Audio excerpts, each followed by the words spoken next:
क्या आप जानते हैं कि हवाई जहाज़ों में थर्मामीटर ले जाने की इजाज़त नहीं होती? लेकिन ऐसा क्यों होता है? इसके पीछे क्या वजह है? थर्मामीटर बुनियादी तौर पर बुखार चेक करने के लिए इस्तेमाल किया जाता है और इसे फर्स्ट एड किट की अशिया का ज़रूरी हिस्सा समझा जाता है। फिर हवाई जहाज़ में इसकी इजाज़त क्यों नहीं है? तो जवाब है कि ऐसा कुछ नहीं है।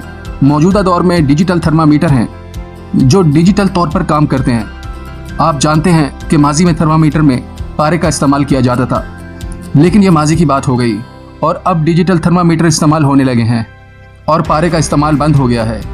इसलिए जहाज़ में जो पाबंदी है वो सिर्फ़ और सिर्फ पुराने ज़माने के मरकरी थर्मामीटर के लिए है जिनमें पारे का इस्तेमाल किया जाता था। मौजूदा डिजिटल थर्मामीटर के लिए ऐसा कुछ नहीं है।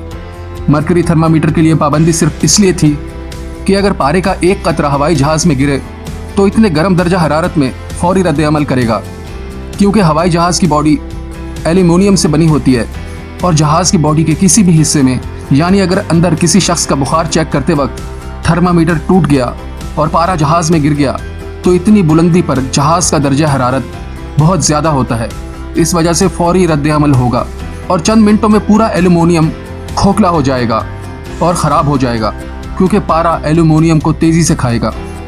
मरकरी एक ऐसा धाती माया है जो एल्यूमिनियम का सबसे बड़ा दुश्मन है और मरकरी का एक कतरा कई टन वजनी एल्यूमिनियम को तबाह कर सकता है। मरकरी की सबसे अहम बात यह है कि ये एल्यूमिनियम को तेज़ी से तबाह करता है, लेकिन ख़ुद को तबाह नहीं करता। और अगर सफ़र के दौरान थर्मामीटर टूट जाए तो पूरा हवाई जहाज़ गिर सकता है।